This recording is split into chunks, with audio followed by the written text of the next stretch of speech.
হাজার বছর ধরে আমি পথ হারিতেছি পৃথিবীর পথে, সিংহল সমুদ্র থেকে নিশীথের অন্ধকার মালয় সাগর। অনেক ঘুরেছি আমি বিম্বিসার অশোকের ধূসর জগতে, সেখানে ছিলাম আমি আরো দূর অন্ধকারে বিদর্ভ নগরে। আমি ক্লান্ত প্রাণে, চারিদিকে জীবনের সমুদ্র সফেন, আমারে দুদণ্ড শান্তি দিয়েছিল নাটোরের বনলতা সেন। আর সাধারণত আমরা বুঝি যে কণ্ঠে জড়তা থাকলে তার জন্য আবৃত্তিটা একটু ডিফিকাল্ট, কিন্তু আপনি মানে এত চমৎকার ভাবে আবৃত্তি করেন, মানে এটা কি কোনো প্রতিবন্ধকতার সৃষ্টি করেছিল? প্রতিবন্ধকতা বলতে ছোটবেলা থেকেই আমার এই তোতলানো অভ্যাসটা ছিল। অভ্যাস আমি ঠিক বলবো না, এটা আল্লাহ তাআলার নিয়ামতে আমি বলবো, এটা প্রকৃতির দানও বলা যেতে পারে। তোতলানোটা আসলে আমি ইচ্ছাকৃতভাবে তোতলাইনি। আমার ছোটবেলায় খুবই কষ্ট হতো, আমার বন্ধু বান্ধব আত্মীয় স্বজনও অনেকেই আমাকে বেশ কটাক্ষ করতো। আমি যে কথা বলার সময় কথা আটকে যায়। ইচ্ছে ছিল ভয়েস নিয়ে কাজ করবার, কিন্তু আমি একজন আবৃত্তিকার হব এই ইচ্ছেটা আসলে কখনোই ছিল না, কোনোদিনই ছিল না। ভয়েস নিয়ে কাজ করবার ইচ্ছে আমার ছিল। এবং 2020 সালে কবি নাজনীন নাহার আপুর কবিতার মাধ্যমে সেই যাত্রাটা আমার শুরু হয়, যে আবৃত্তির যাত্রা শুরু হয়। এর আগে আমি বিজ্ঞাপনে কাজ করেছি, ভয়েস দিয়েছি, অফ ভয়েস। কিন্তু 2020 সাল থেকে একদম নামের আগে যুক্ত হয়ে যায় আবৃত্তিকার মুসা আকন্দ। হ্যাঁ, তো এখানে বলবো যে অনুপ্রেরণার একটা বিষয় আছে। আমরা তো সমাজে যাদের একটু সমস্যা মনে হয়, তাদেরকে আমরা একটা সাইড করে রাখি। তো তাদেরকে যদি অনুপ্রেরণা দেওয়া হয় তাহলে পরে তারা ভালো কিছু করতে পারবে, যেমনটি ঘটেছে আমার ক্ষেত্রে। আমরা যদি আপনার পছন্দের, মানে সব সময় যেটা কেউ যদি রিকোয়েস্ট করে, যেটা আমার মনে হয় যে আমি এই আবৃত্তিটা করব, এমন একটা আবৃত্তি আমরা শুনবো আপনার কাছ থেকে। আহ,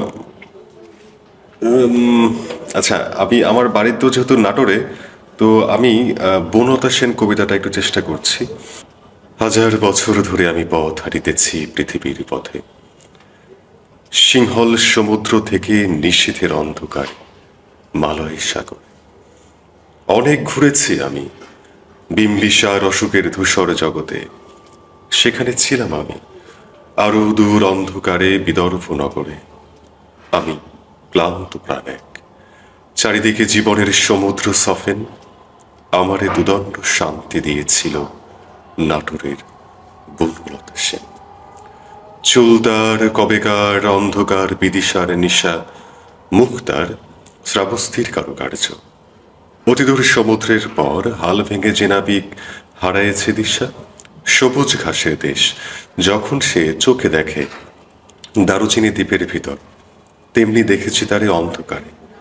বলেছে সে, এতদিন কোথায় ছিলেন পাখির নীরের মতো চোখ তুলে নাটোরের বনলতা সেন। সমস্ত দিনের শেষে শিশিরের শব্দের মতন সন্ধ্যা আসে, ডানার রৌদ্রের গন্ধ মুছে ফেলেছিল পৃথিবীর সব রং নিভে গেলে পাণ্ডুলিপি করে আয়োজন। তখন গল্পের তরে জোনাকির রঙে ঝিলমিল, সব পাখি ঘরে আসে, সব নদী ফুরায়, এ জীবনের সব লেনদেন থাকে শুধু অন্ধকার, মুখোমুখি বসিবার বনলতা সেন। এটা কিন্তু আমার স্বপ্নটা ছিল, আমি রিপোর্টার হব, আমি করেসপন্ডেন্ট হব, এই বুমটা ধরে আমি বলবো মুসা আকন্দ নাটোর। এই ইচ্ছে, এই স্বপ্নটা আমার ছিল। কিন্তু পরবর্তী সময় যখন আবৃত্তিতে এবং ভয়েস নিয়ে কাজ করা শুরু দিলাম আমি, তখন বেশ ব্যস্ত হয়ে যাই, আর সেই স্বপ্নটা আমার পূরণ হলো না। আমি ওই স্বপ্নের যে জগৎটা, ওইটাকে বলা যায় যে একটু সাইড করে এখন জীবিকার তাগিদে আমি আবৃত্তি নিয়েই আছি। আচ্ছা, আপনি বললেন যে জীবিকার তাগিদে আপনি আবৃত্তি নিয়ে আছেন। আপনার কাছে জানতে চাইবো যে বর্তমান প্রজন্ম, আমরা দেখেছি যে আবৃত্তি এই যে একটা বিষয়, এটার অডিয়েন্স তো অনেক বেশি না, হ্যাঁ।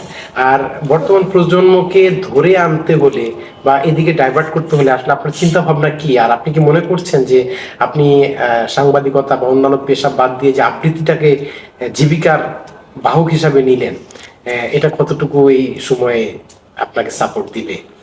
আসলে ভয়েস নিয়ে কাজ করতে গেলে আপনার যদি কোয়ালিটি থাকে, কোয়ালিটি থাকলে আপনি কাজ করতে পারবেন। আর আবৃত্তির শ্রোতা মানে আমরা মানে একটু অবাকই লাগে শুনতে, আবৃত্তির শ্রোতা কিন্তু একটা শ্রেণী শোনে আবৃত্তিটা।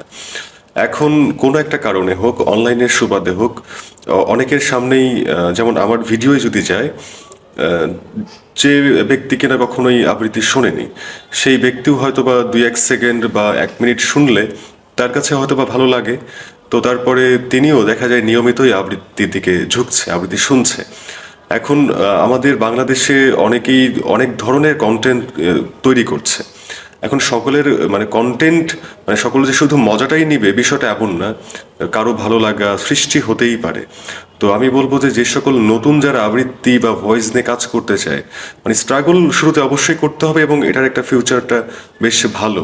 এবং বাংলাদেশে যারা মানে বিজ্ঞাপন নিয়েও কাজ করেন, ওনারাও খুব ভালো টাকা আর্ন করে।